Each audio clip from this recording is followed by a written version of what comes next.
Good morning, everyone. This is Prakash Kumar Gupta from Brilliant Public School, Behtarai. Our today's topic is complex number and quadratic equation, class 11th.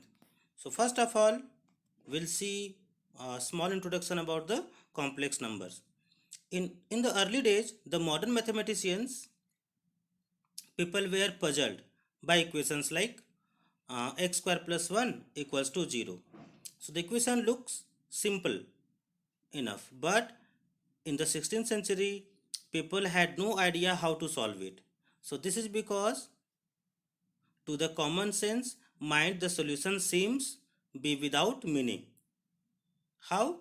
X equals to, if we want to find, then plus minus square root of minus 1 we will get, and we don't know what is the square root of minus 1. So after that, mathematicians dubbed about this square root of minus 1 as an imaginary number. So we abbreviated this by writing I. Okay, square root of minus 1 is denoted as I, and it is read as iota. I is iota. Now, definition. A complex number z is number of the form x plus iy, where x is real part and y is the imaginary part.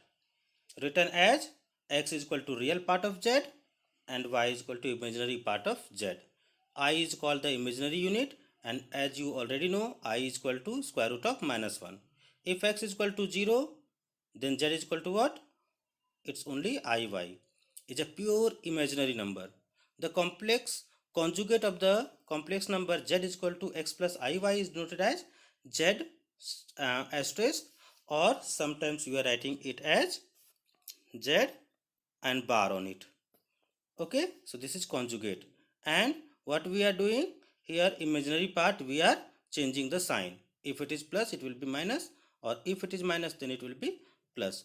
Two complex numbers are equal if and only if their real parts and are equal and their imaginary parts are equal separately.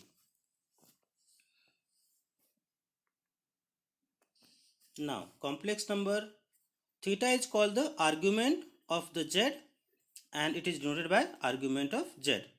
Thus, theta is equal to argz, and it is equal to tan inverse y by x, where z should not be equal to 0.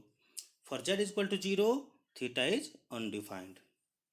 A complex number z is not equal to 0 has infinitely many possible arguments, each one differing from rest by some multiple of 2 pi. In fact, argument of z is actually theta is equal to tan inverse y by z plus minus 2n pi. The value of z that lies in the interval minus pi to pi is called the principal argument, and it is denoted by argument of z, as we have seen in the trigonometry. You can observe here complex number, imaginary number, real number, rational integers, whole numbers, and irrational numbers. And this all you have studied in previous classes. So only this imaginary number are something other than the real number. Now, how can we show it in the plane? X-axis always denoted as real axis, and y-axis here it is denoted as imaginary axis. So 3 plus 2i if we want to show, so it will be 3 is x-axis and 2 is y-axis, that is imaginary axis, and minus 4 plus 3i we can denote in the second quadrant, and the third quadrant minus 2 minus 3i, like that. Now, some quadratic equations already we have solved in class 10th or the smaller classes. There we have solved only quadratic equation where d is, or the discriminant is, greater than 0 or equal to 0. But here we are going to learn if the discriminant is smaller than 0, then also the quadratic equations has the solution, because we have learned about the imaginary numbers. So suppose x square plus 4x plus 5 we have equals to 0, and we have to find the value of x. So this formula already you are knowing. Now here we will put all the values a, b, c. So after putting all the values, we will be getting like this. So our concern is about this only, square root of minus 4. Earlier we were not knowing, but now we are knowing. So square root of minus 4 is what? Yes, 2i. So the answer is minus 2 plus minus I. One more question we will see. The equation is 2x square minus 2x plus 1 equals to 0.